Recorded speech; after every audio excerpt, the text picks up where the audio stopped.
Disclaimer: this is a fictional dramatization created for artistic, emotional, and educational storytelling purposes. All characters and events are entirely fictional and created using AI tools. No impersonation, misrepresentation, or harm is intended. The content contains scenes of danger involving child characters. However, no real persons or minors were involved in its production. Grace's Love Stories produces scripted, AI-generated stories that promote entertain, inspire kindness, and emotional connection. We respect our viewers and strictly adhere to YouTube's policies.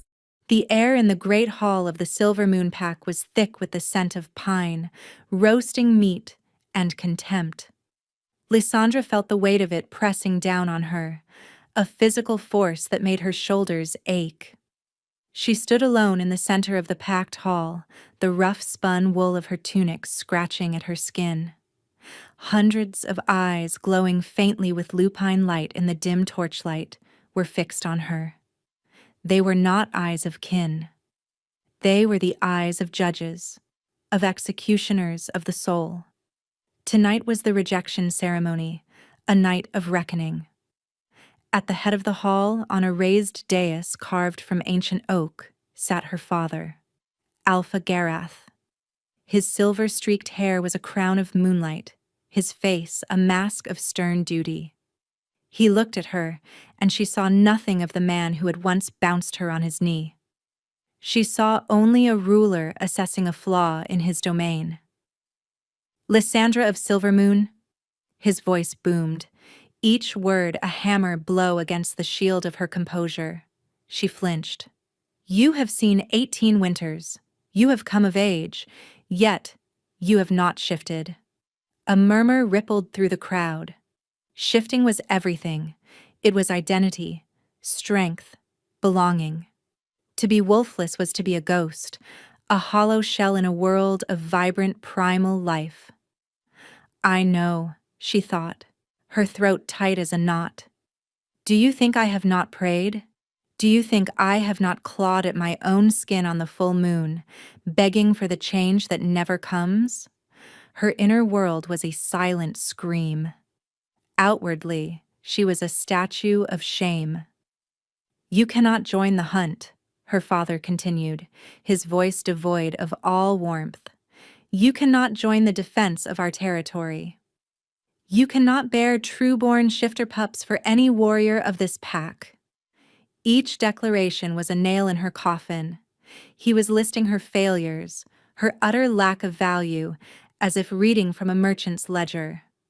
You are a dud, he proclaimed, the word sharp and ugly. It landed in the center of her chest and shattered what little hope remained.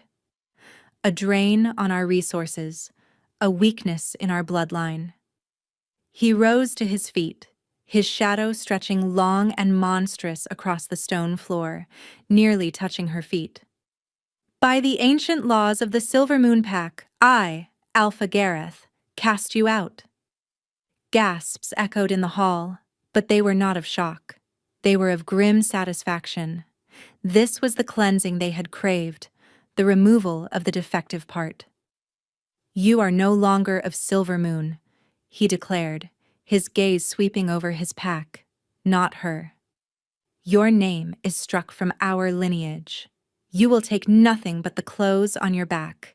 You will walk from this hall and never return. He pointed a single damning finger toward the heavy wooden doors. Go. Walk into the deadwood. Your fate is your own, and it is no longer our concern. The deadwood.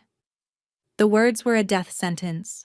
It was a cursed, tangled expanse of forest that separated their lands from the brutal territory of the Shadowclaw Pack. It was a place of rogues, starvation, and shadows that devoured the unwary. No one survived the deadwood alone, especially not a wolfless Omega. Tears burned behind her eyes, hot and acidic, but she refused to let them fall. She would not give them that. Her silence, her stillness, was the only armor she had ever possessed. It was a thin, brittle shield, but it was hers. She held her father's gaze for a single heartbeat-long moment, searching for a flicker of regret, of love, of anything. There was nothing. Only the cold, hard finality of his judgment. With a dignity she did not feel, Lysandra turned her back on him. She turned her back on the only home she had ever known. The crowd parted for her, a sea of disgust receding from her path. She could feel their smirks, hear their whispered insults.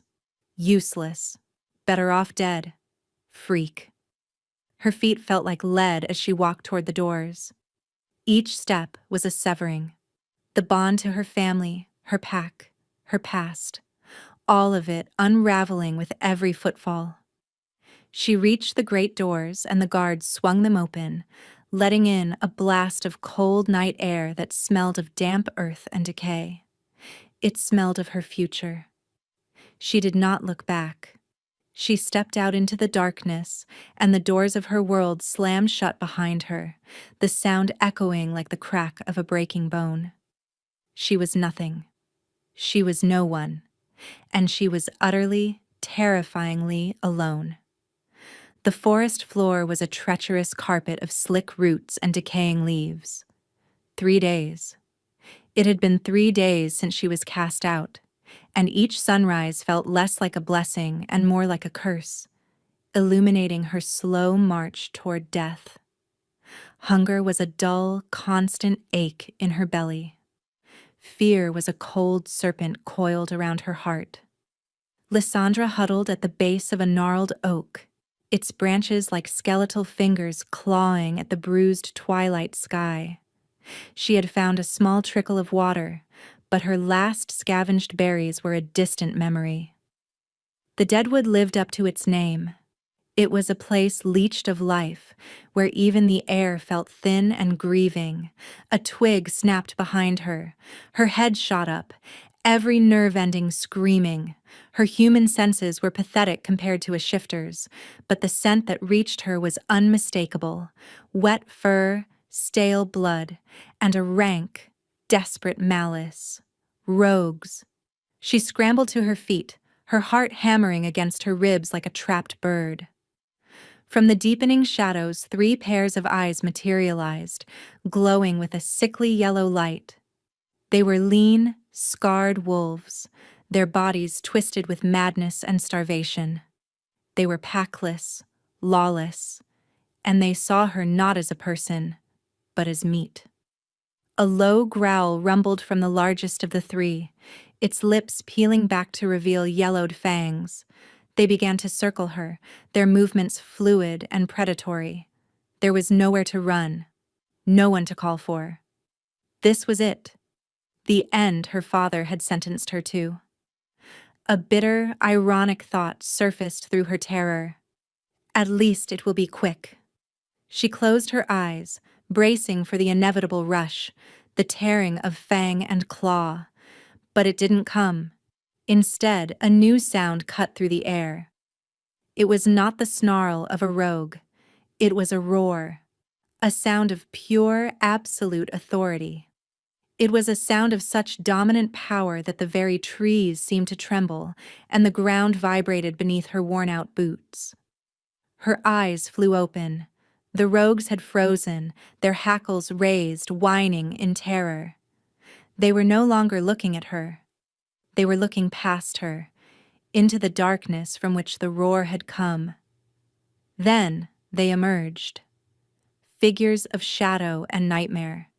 They were massive, their wolf forms larger and darker than any she had ever seen in her own pack.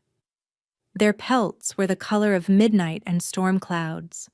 At their lead was a wolf so immense it seemed to blot out the sky, its fur the color of polished jet, its eyes burning like twin crimson coals. The Shadow Claw pack, the lead rogue, which had seemed so terrifying moments before, tucked its tail between its legs and groveled, exposing its throat in a desperate plea for mercy. The great black wolf did not grant it. With a speed that defied its size, it lunged. The attack was a blur of savage, brutal efficiency. There was a sickening crunch of bone, a wet gurgle, and it was over. The other two rogues scattered, yelping in panic, but they didn't get far. Two more of the dark warriors intercepted them, their movements a symphony of deadly grace. Within seconds, silence fell once more. The only sounds were the ragged breaths of the victors and the frantic thumping of Lysandra's own heart. The giant black wolf stood over the body of its kill, then its head lifted. Those burning crimson eyes, terrifying and intelligent, locked onto hers. A strange stillness came over her.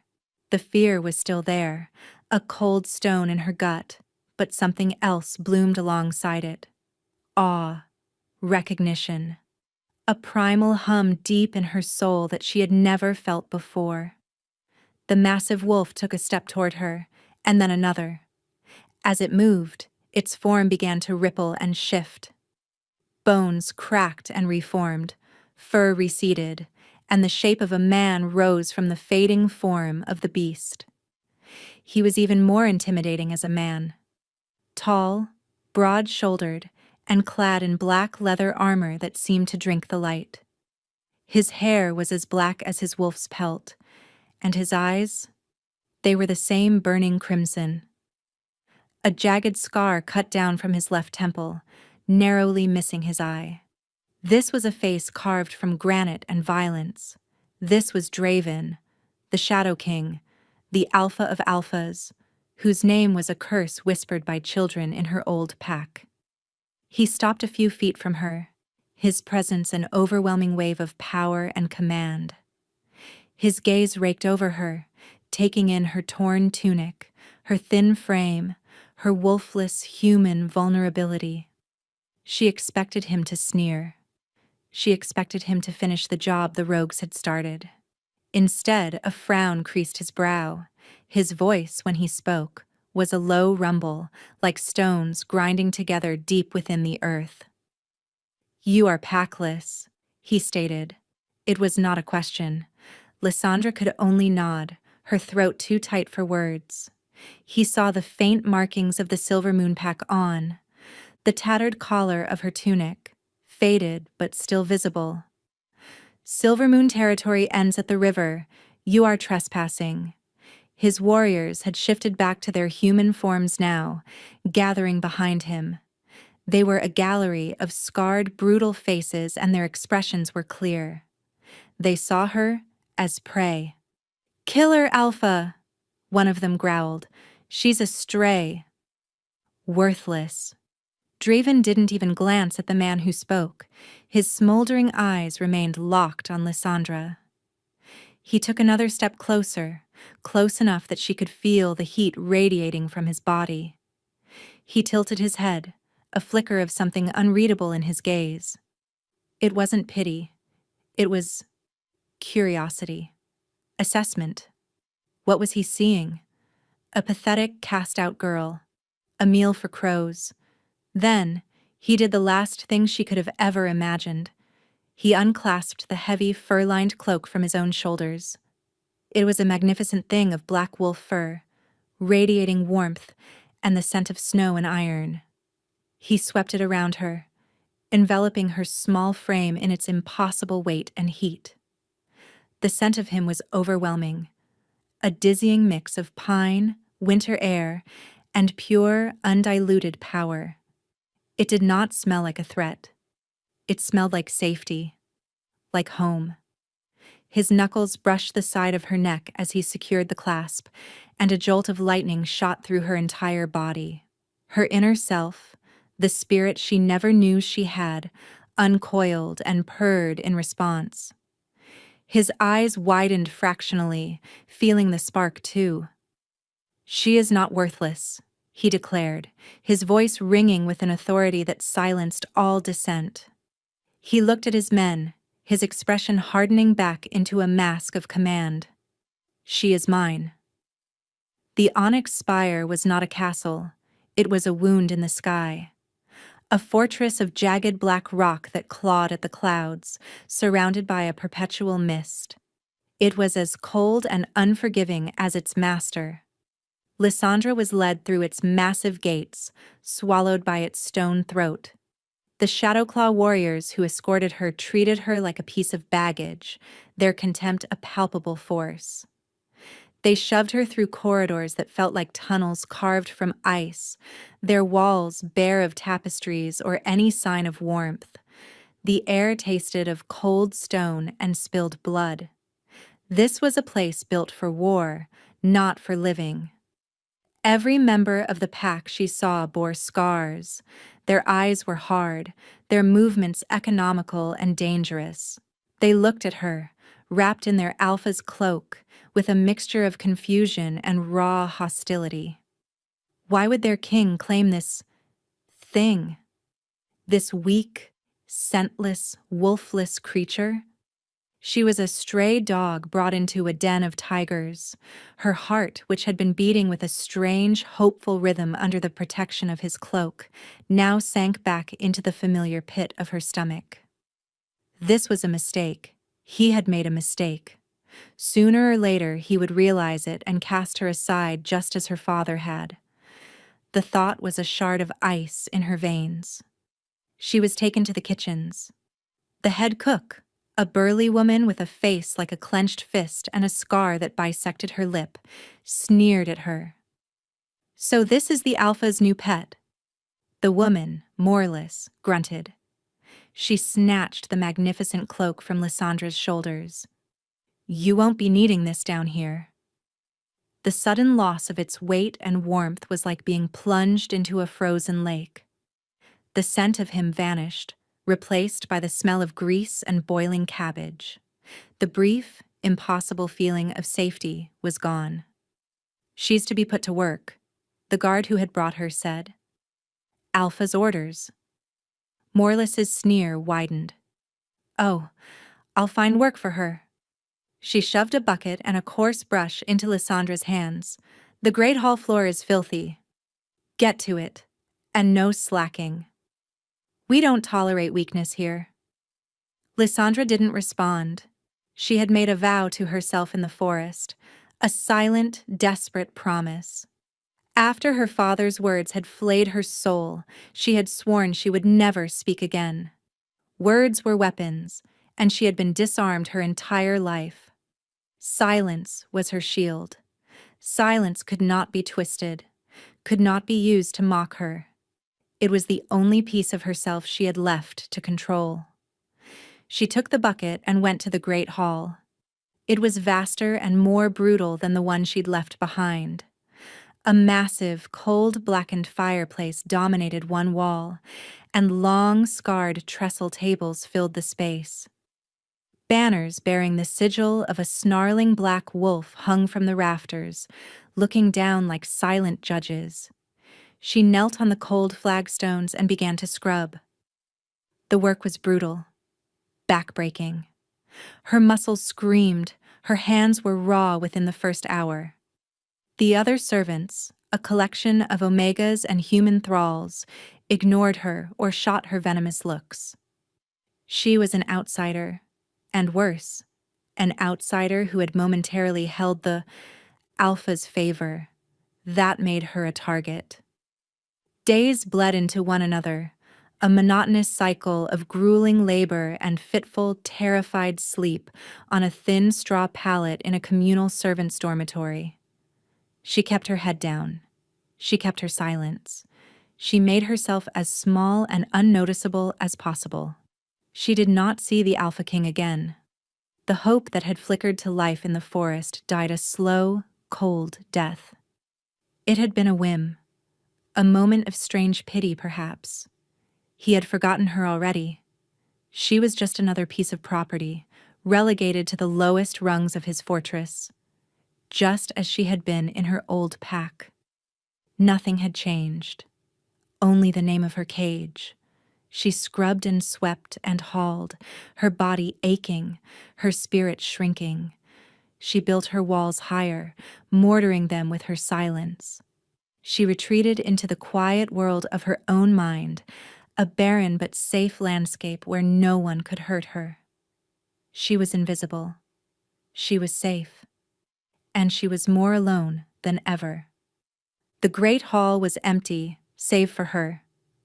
It was late, the rest of the pack either in their beds or out on patrol. The only light came from the embers glowing in the massive hearth, casting long, dancing shadows that made the hall feel like the belly of some great beast. Lysandra was on her hands and knees, scrubbing a patch of floor where a warrior had spilled a mug of dark ale. The coarse bristles of the brush scraped against the stone, the sound loud in the oppressive silence. Her back was a knot of fire, her hands red and raw. A pair of black leather boots appeared in her field of vision. She froze, her heart leaping into her throat. She didn't need to look up. She knew who they belonged to. The scent of pine and cold iron preceded him, a scent her soul recognized with a painful lurch. Alpha Draven. He stood over her, a mountain of shadow and power. She remained kneeling, her eyes fixed on the floor, praying he would move on, that he wouldn't see her, even though she was the only living thing in the room. "You," he said. His voice was that same low rumble, but it held a different quality now. Not command. Something else. She didn't move, didn't breathe. "Look at me." It was an order, an alpha's command. It resonated deep in her bones, a compulsion she was physically incapable of denying. Slowly, reluctantly, she lifted her head. His crimson eyes burned down at her. He was not wearing his armor, but a simple black tunic that did little to hide the raw power of his frame. His expression was unreadable, a mask of stone. "I did not bring you here for this," he said, gesturing to the bucket and brush. "Then what did you bring me here for?" The question screamed in her mind, but her lips remained sealed. He crouched down, bringing himself to her level. The sudden proximity was overwhelming. She could see the fine lines around his eyes, the way the scar tissue pulled at his skin. He was close enough to touch. The urge to do so was a terrifying, magnetic pull. "Why do you not speak?" he asked, his voice softer now, laced with a genuine curiosity that unnerved her more than his anger would have.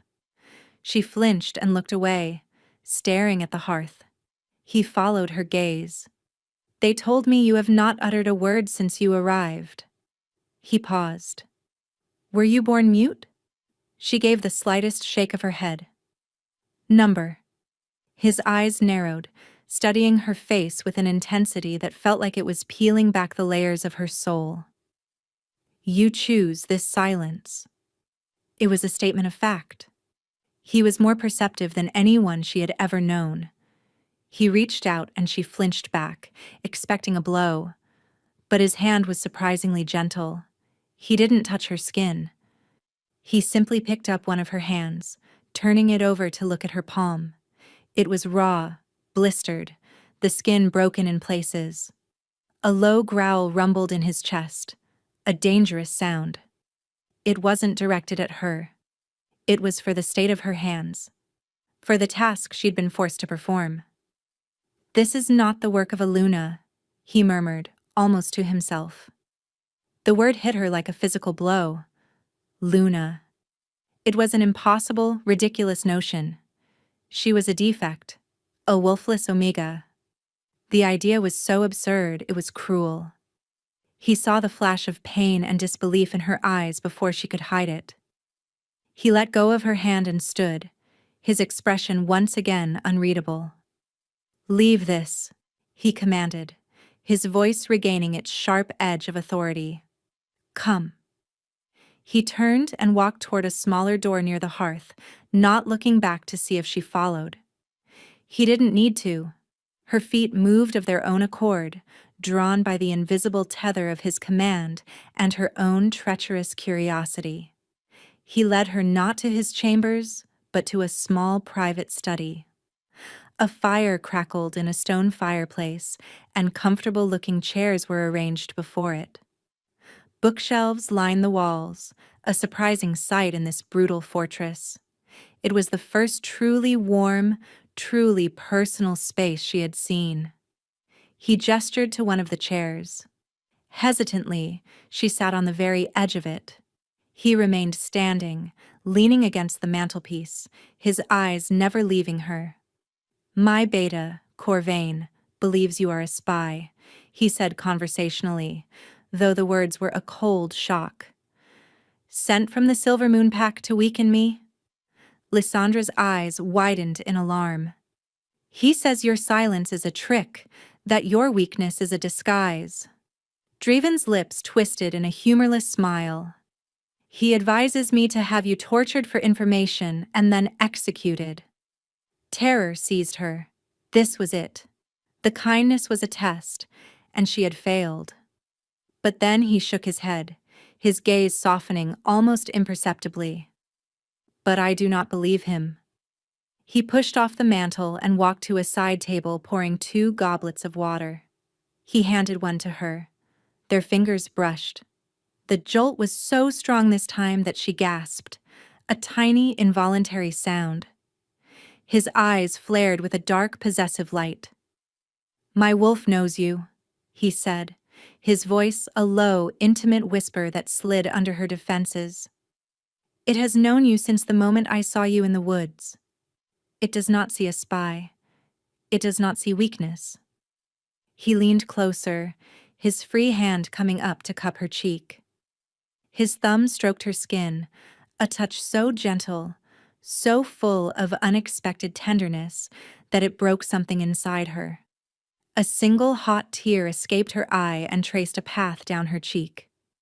"It sees its mate," he finished, his voice raw with a longing that mirrored the one aching in her own chest.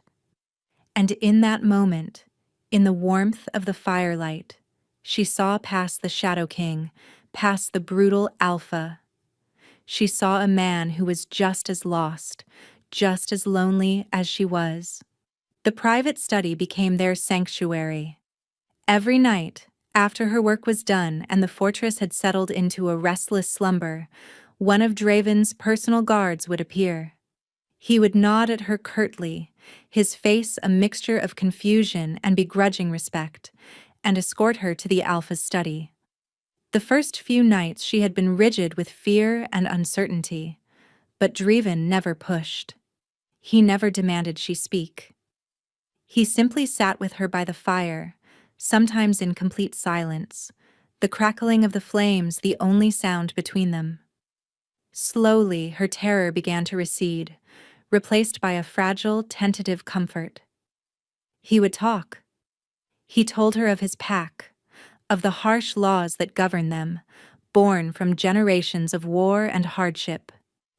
He spoke of the curse that haunted his bloodline, a coldness that settled deep in the bones, making it hard to feel, hard to connect. A curse that made his wolf a restless, raging beast within him. "It is a constant battle," he confessed one night, staring into the fire, his crimson eyes reflecting the flames. "To control it, to keep the ice from freezing me completely." He looked at her then, his gaze intense. "But when you are near, the ice melts. The beast is calm." Her heart ached for him. She, who had always been seen as broken, was somehow a balm to his own brokenness. It was a dizzying, terrifying thought. The intimacy between them grew in the quiet spaces, a shared look across the flames, the way he would hand her a goblet, his fingers deliberately brushing hers. One evening, finding her shivering despite the fire, he rose and draped a soft fur blanket over her shoulders, his hands lingering there for a moment longer than necessary. The touch was electric, a silent conversation that spoke volumes more than words ever could.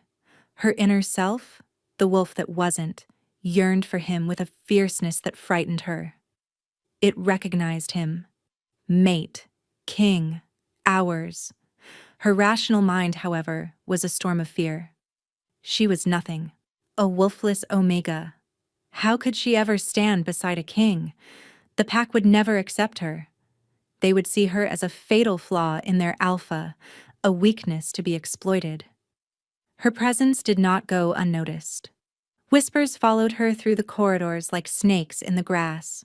The other servants now treated her with a fearful deference that was almost worse than their earlier contempt. The most venomous glares came from Corvain, Draven's beta. Corvain was everything the Shadowclaw pack valued. He was huge, scarred, and brutally efficient. His loyalty to Draven had always been absolute, but it was a loyalty to the idea of Draven, the unfeeling, invincible Shadow King. He saw Lysandra as a disease. He cornered her one afternoon in a deserted hallway. His sheer size was intimidating, blocking out the light. "I don't know what game you are playing, little stray," he snarled, his voice a low threat. "But it ends now." Lysandra stood her ground, her chin lifted, her silence her only weapon. "You have him bewitched," Corvain continued, taking a menacing step closer. "He speaks of calm and peace. These are the words of weak men. The Shadowclaw are not weak. Our alpha is not weak." He reached out, grabbing her arm in a painfully tight grip. "Whatever spell you have cast, I will break it, and I will break you. He will thank me for it when his mind is clear again." "Corvain." The voice was like the crack of a glacier, cold, sharp, and deadly. Draven stood at the end of the hall, his arms crossed over his chest, his eyes not crimson flames, but chips of ruby ice. He had moved with no sound at all. Corvain immediately dropped her arms, spinning around. "Alpha! You were just... what?" Draven's voice was dangerously soft as he walked toward them, each step deliberate and menacing. "Threatening the woman I have claimed? She is a danger to you, to the pack." Corvain protested, a note of desperation in his voice. "She is making you soft." Draven stopped directly in front of his beta, looking down at him despite their similar height. The sheer force of his alpha presence was suffocating. "My strength and my softness are for me to define, not you." He glanced at Lysandra, his gaze momentarily losing its icy edge. "Are you harmed?" She shook her head, rubbing her arm where Corvain's fingers had dug in. Draven's eyes narrowed, and he turned his lethal attention back to his second-in-command. "You will not touch her again. You will not speak to her again. You will not look at her again. If you so much as breathe in her direction in a way I find displeasing, I will strip you of your rank and your skin. Do you understand me, Beta?" Corvain's face was pale. He bowed his head in submission. "Yes, Alpha." "Get out of my sight," Draven commanded. Corvain scurried. Away, but not before casting one last look at Lysandra. It was a look of pure, unadulterated hatred. It was a promise of future retribution. The air still crackled with tension. Draven turned to her, the ice in his eyes melting back into fire. He gently took her arm, his thumb tracing the red marks left by Corvain's grip. A low growl vibrated in his chest. "He will not harm you," he vowed, his voice a raw whisper. "I will never let anyone harm you again." In that moment, she believed him. And that terrified her more than anything, because believing him meant hoping, and hope was the most dangerous thing of all. The moon was a perfect silver coin hanging in an ink-black sky. It bathed the onyx spire in a ghostly light, softening its harsh edges. Draven did not lead her to the study tonight. Instead, he led her up a winding set of stairs she had never seen before, to a door that opened onto the battlements. The air was crisp and cold, but a small, sheltered alcove had been prepared. Furs were laid out on a stone bench, and a single brazier of glowing coals pushed back the chill. Below them, the vast, dark expanse of the Shadowclaw territory stretched out to the horizon. It was beautiful, in a wild and untamed way. "This is my favorite place," Draven said, his voice quiet, almost lost in the vastness of the night. Up here, the noise of the fortress fades away. There is only the sky. Lysandra sat on the furs, pulling them around her. He stood beside her, leaning against the cold stone of the parapet, a dark silhouette against the star-dusted sky. For a long time, they were silent. It was a comfortable silence now, a shared space rather than an empty one. She watched his profile, the strong line of his jaw, the way the moonlight caught in his dark hair. The ache in her chest, the constant yearning was a familiar companion. He turned to face her, his crimson eyes seeming to glow with a soft inner light. "Lysandra," he said, and the sound of her name on his lips was a caress. It was the first time he had used it. He sat down beside her on the furs, close enough that their legs were touching. The contact sent a tremor through her. "I have lived my entire life in a fortress of ice," he began, his voice low and earnest. "A prisoner of my own bloodline, my own power. I have felt echoes of emotion, rage, duty, possession, but they were cold things, distant." He looked down at his own hands, large and scarred, hands that had taken countless lives. "I accepted it. It was my fate to be the Shadow King, a ruler of winter and fear. I believed I was incapable of anything more." He lifted his gaze to hers, and the vulnerability she saw there stole her breath. "And then, I found you. A flicker of warmth in a world of frost." He reached out, his hand hovering in the space between them for a moment before he gently cupped her jaw. His touch was reverent. "With you, Lysandra, I am not just a king. I am a man. The ice in my veins melts. I can feel." His thumb stroked her cheekbone. "I feel a protectiveness so fierce it consumes me. I feel a peace that I have never known. And I feel—" He hesitated, the word seeming foreign on his tongue. "A love so profound it frightens me." Her heart felt like it was going to beat its way out of her chest. Tears welled in her eyes, blurring the impossible sight of this powerful, feared king laying his soul bare before her. "The bond between us is real," he whispered, his voice thick with emotion. "I have denied it. I have fought it. I believed I was unworthy of it, that my curse would taint and destroy anything so pure. But I cannot fight it any longer." He leaned closer, his forehead resting against hers. His breath was warm against her lips. "You are my mate," he declared, the words a sacred vow in the moonlight. "My other half, the missing piece of my soul." He pulled back just enough to look into her eyes, his own blazing with hope and raw need. "Be my Luna," he pleaded, his voice cracking with a vulnerability he had shown to no one else. "Stand by my side. Rule with me. Break your silence and speak to me. Say you will accept me. Say you will be mine." It was everything she had secretly, impossibly dreamed of. It was the validation she had craved her entire life. He was offering her not just a title, but his heart, his soul. And she knew, with a certainty that was like a physical agony, that she had to destroy it all. The words echoed in the moonlit air, a perfect, beautiful proposal that was also a death sentence.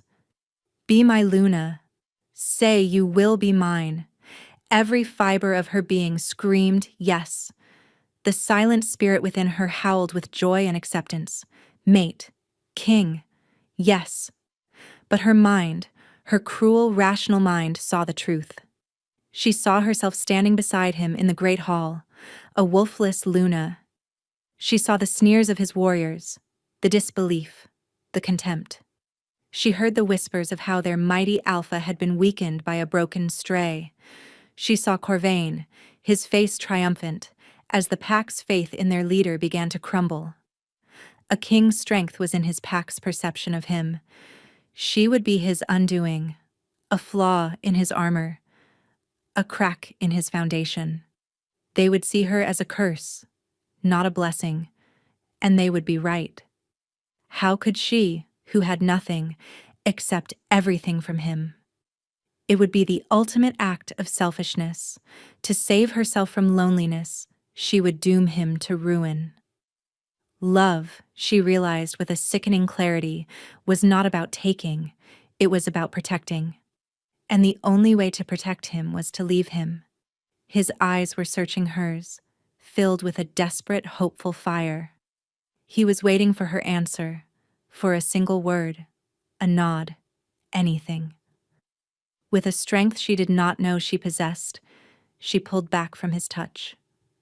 The loss of his warmth was immediate and absolute, like a door slamming shut on the only warmth in the world. She looked at him, her heart shattering into a million tiny, icy shards. She poured all of her self-loathing, all of her certainty of her own worthlessness, into her eyes. She let him see the broken thing she truly was. Then she shook her head. A slow, deliberate, final gesture. Number. The hope in his eyes died. It was not a flicker, but an instant extinguishing, as if she had thrown a bucket of ice water on his soul. The fire was gone, replaced by a chilling, fathomless hurt. Confusion warred with agony on his face. No, he whispered, the word a broken thing. He looked utterly lost. But the bond. I feel it. I know you feel it too. She had to make him believe the lie. She had to make him hate her. So he would let her go. So he would be safe from her. She pushed his hand away, a gesture of sharp, cold rejection. She stood up, wrapping her own arms around herself, creating a barrier between them. She looked away from him, out at the dark, empty landscape, making her expression as cold and indifferent as she could. The silence stretched, thick and painful. She could feel his stare on her, feel him trying to understand the incomprehensible. When he finally spoke, his voice was no longer the warm, vulnerable tone of the man who had confessed his love. It was the voice of the Shadow King. It was flat, dead, and colder than the stone beneath their feet. I see. 2 words. They held the weight of a world of pain, of a heart freezing over once more. I was mistaken, he said, his voice utterly devoid of emotion. The ice was back, thicker and more impenetrable than ever before.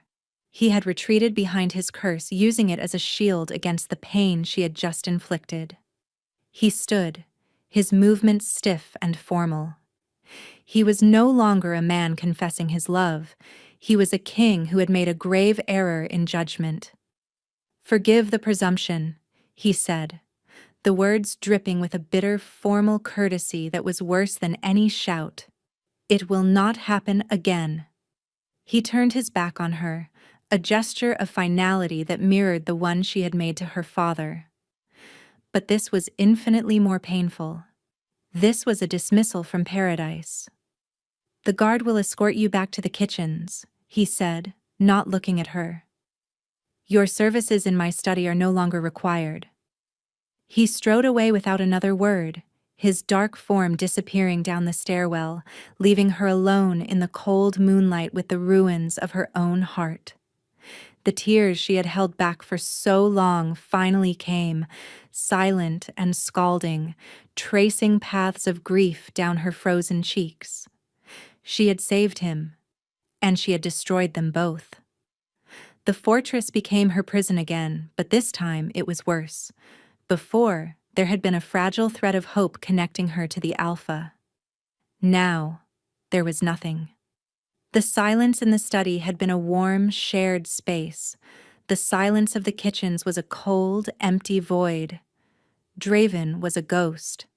She never saw him, but his presence was everywhere. The fortress seemed to have absorbed his renewed coldness. The guards were harsher, the training sessions in the yard more brutal. The air itself felt brittle with unspoken pain and tension. Draven had withdrawn not just from her, but from his entire world, retreating deep into the icy shell of his curse. Lysandra scrubbed floors that were already clean. She peeled vegetables until her fingers were numb. The physical labor was a welcome distraction from the unending ache in her soul. She had done the right thing. She repeated it to herself like a mantra, a prayer to a god she no longer believed in. I did the right thing. But at night, on her thin straw pallet, the lie would crumble. She would feel the phantom touch of his hand on her cheek, hear the echo of his voice pleading, "Be my Luna," and she would curl into a tight ball, choking on silent sobs. Corvain watched her. His hatred had not abated with her fall from grace. It had sharpened. He saw Draven's withdrawal, his descent back into cold, ruthless command, not as a return to form, but as a symptom of a deeper wound. He saw Lysandra as the source of that wound, a poison that still lingered in the Alpha's system, and Corvain was determined to be the cure. He saw his opportunity. With Draven lost in his own Arctic grief, the pack's leadership was fractured. Corvain, as Beta, began to exert more influence, his voice carrying more weight. He whispered in the ears of the other warriors, planting seeds of doubt. "The Alpha is not himself," he would say, his voice laced with false concern. "That wolfless stray did something to him, a witch's enchantment. It has weakened his spirit, even if he cast her out." He needed proof. He needed a way to remove her permanently and solidify his own position as the true guardian of the pack's strength. He acquired a vial of frost thorn elixir from a shifty alchemist in the thrall markets. It was a rare, insidious poison. It did not kill, not directly. It mimicked and amplified the symptoms of Draven's own blood curse, deepening the cold, clouding the mind with paranoia, and slowly, inexorably, freezing the heart until nothing remained but ice. He slipped it into Draven's nightly carafe of wine, a task made easy by the Alpha's self-imposed isolation. The effect was subtle at first, then terrifyingly swift. Draven's already distant demeanor became glacial, his orders became irrational, his temper explosive and cold. He sentenced a warrior to a week in the ice cells for a minor infraction. He canceled patrols along a vital border. The pack was on edge, confused and frightened by their Alpha's erratic behavior. This was the moment Corvain had been waiting for. Under the guise of searching for the source of the Alpha's malady, he led a contingent of his most loyal guards to the servants' quarters. They tore the place apart, a whirlwind of calculated violence. They found Lysandra huddled by her pathetic pallet. "There," Corvain declared, his voice ringing with false triumph. He reached into the straw of her bedding and pulled out a small, empty vial, identical to the one he had used, which he had planted there himself moments before. Witchcraft. I knew it. Lysandra stared at the vial, her mind reeling in confusion and horror. She had never seen it before in her life. "This is Frost Thorn," Corvain announced to the assembled guards and servants, his voice booming. "A poison that mimics the Alpha's curse, driving him to madness. She has been poisoning our king, trying to destroy him from within." The accusations rained down on her. Witch, spy, assassin. Lysandra looked around at the faces of her accusers, at the fear and hatred in their eyes. She opened her mouth to deny it, to protest, but her vow of silence held her fast. And even if she could speak, who would believe her? A wolfless stray against the word of the pack's Beta. Rough hands seized her arms, hauling her to her feet. "By order of Beta Corvain, acting to protect the pack," he snarled, his face inches from hers, his eyes alight with victory. "You are under arrest for treason and attempted regicide. You will be held in the dungeons until the Alpha pronounces your sentence." He smiled, a cruel, triumphant slash across his face. "And I know what that sentence will be." As they dragged her away, her mind was not on her own fate. It was on Draven, poisoned, hurting, alone in his ice, and it was all her fault. The dungeon was a place beneath life, a damp, frigid darkness that smelled of mildew and despair. Lysandra was chained to the wall, the iron shackles biting into her wrists. Time ceased to have meaning. There was only the cold, the dark, and the crushing weight of her failure. She had rejected him to protect him, and in doing so, had left him vulnerable to the very man who sought to destroy him. The irony was a blade twisting in her gut. Her silence, her shield, had become her cage, and now, her tomb. After an eternity, the heavy door groaned open. Guards dragged her from the cell, their grips merciless. They hauled her up winding stairs, from the blackness of the dungeon into the harsh gray light of a bleak morning. They were in the central training yard. The entire Shadowclaw pack was assembled, their faces a sea of grim, unforgiving stone. They formed a circle, and in the center was a crude wooden block, an executioner's block. On a raised platform overlooking the yard sat Alpha Draven.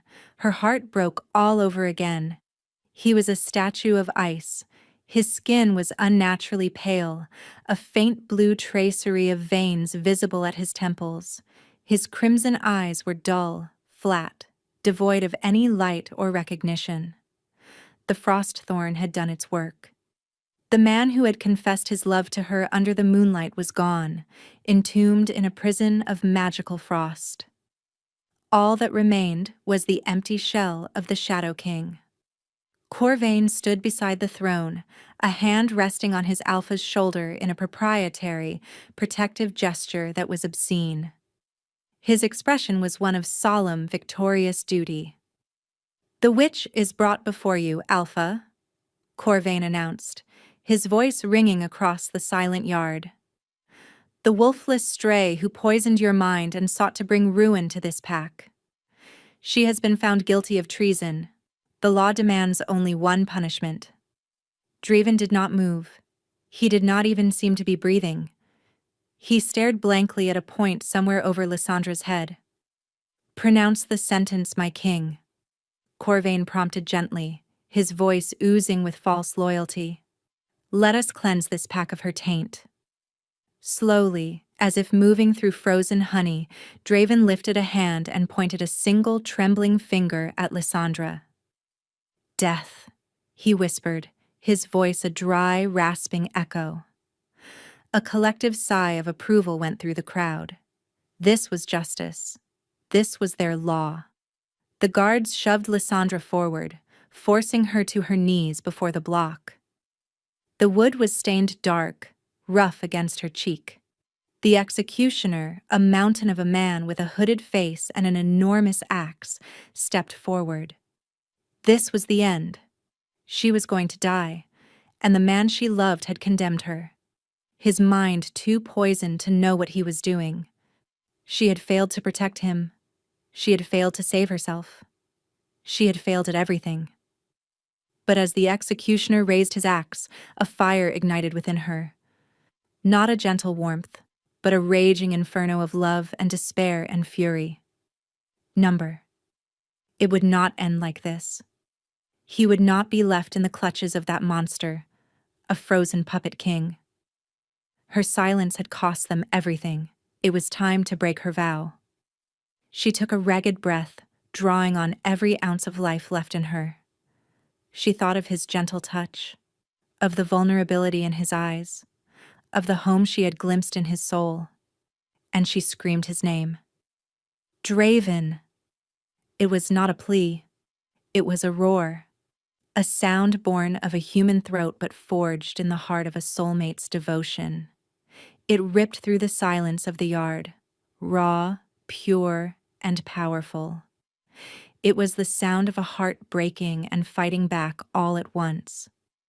It was not a wolf's howl, but it held all the power of a true Luna calling to her alpha. The sound, so pure and untainted by shift or growl, carried a magic all its own.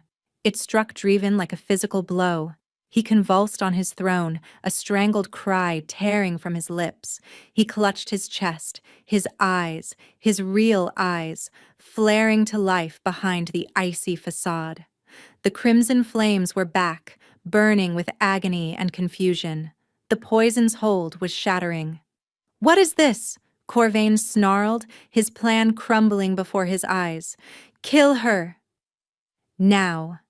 The executioner, startled, swung the axe, but Draven moved like lightning. He launched himself from the throne, a blur of black leather and fury, and smashed into the executioner, sending the man flying. The axe clattered harmlessly to the ground. "You!" Draven gasped, staggering as he fought the remnants of the poison. He pointed a trembling hand at Corvain. "It was you." The pieces were slamming together in his newly freed mind. The rejection, the poison, the frame-up. Corvain's face twisted into a mask of pure rage. His gamble had failed.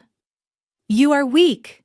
he screamed, drawing a wicked-looking dagger from his belt, its blade coated in a sickly green paste. "I will save this pack from you!" He lunged, not at the other warriors, but at Draven, who was still fighting to gain his footing. Lysandra didn't think. She acted. She scrambled from the block and threw herself in front of her mate. The blade intended for Draven's heart sliced across her arm instead. Pain, white-hot and searing, exploded through her, but she didn't cry out. Her eyes were locked on Draven's. The moment her blood was shed for him, the moment her body shielded his, something broke. The final vestiges of his curse, the ancient ice in his veins, shattered into a billion pieces. A wave of raw, untamed power exploded from him, a tangible aura of heat and life and pure alpha dominance. It washed over the entire yard, forcing every warrior to their knees. He was healed. He was whole. He was more powerful than ever before. He let out a roar of his own, a true alpha's roar that shook the very foundations of the spire. He turned on Corvain, his eyes blazing with the fire of 1,000 suns. The fight was not a fight. It was an execution. Draven moved with a grace and brutality that was terrifying to behold, disarming and disabling his former beta in seconds. But he did not kill him. He left him broken and whimpering on the ground for his guards to seize. Then he rushed to Lysandra. She was swaying on her feet, the green poison from the dagger already making her vision swim. He swept her into his arms, his face a mask of terror and adoration. "Lysandra," he breathed, his voice thick with unshed tears. "You saved me." "I love you," she whispered, the words feeling wondrous and new on her tongue. "And I you," he choked out. "Forgive me." He looked at her bleeding arm, then at the stunned faces of his pack. He knew what he had to do. He lowered his head to the crook of her neck. This was the claiming, the bite that would mark her as his Luna. But it was not an act of dominance. It was an act of reverence. He pressed his teeth against her skin gently, a seal of devotion, not a brand of ownership. A pulse of his own life force, his pure, newly freed alpha magic flowed from him into her. She felt a wave of warmth spread from the mark, neutralizing the poison, healing the cut on her arm, and filling her with a strength she had never known. He lifted his head, a single tear tracing a path down his scarred cheek. He faced his pack, holding her close against him, her head tucked under his chin. "Behold," his voice boomed, filled with a love and power they had never heard before. "Lysandra, of the Shadowclaw, my mate, my heart, your Luna Queen." 1 year later, the onyx spire was transformed. Sunlight, once a stranger to its halls, now streamed through newly installed windows, illuminating tapestries that depicted not scenes of war, but of a great black wolf and a silent, silver-eyed woman standing together under the moon.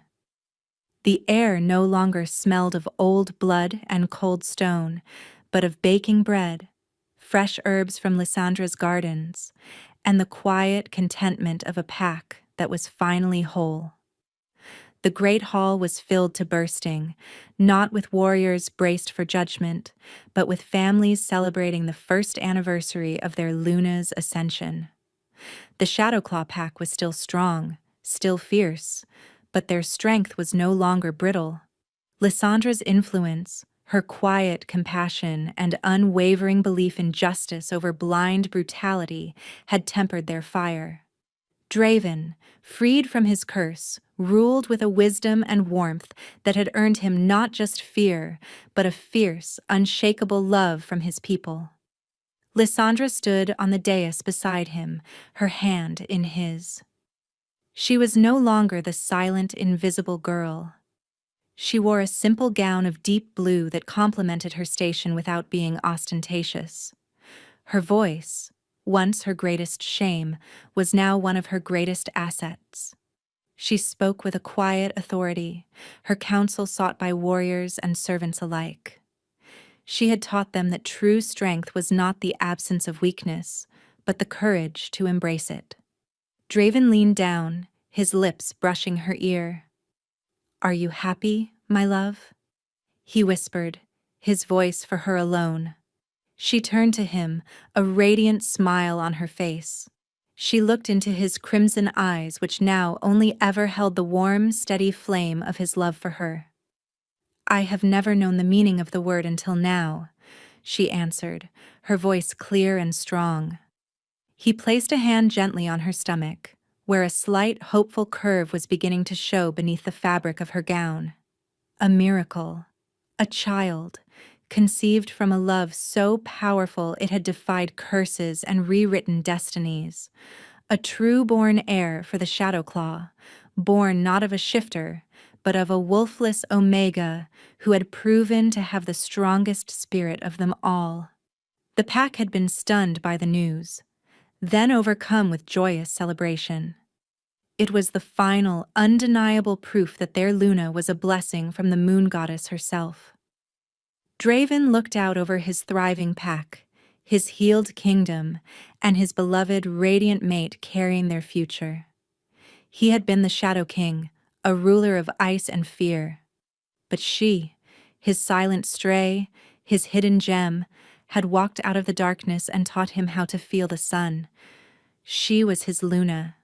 She was his salvation. She was his home. And together, their reign was not one of shadow, but of a brilliant, enduring light.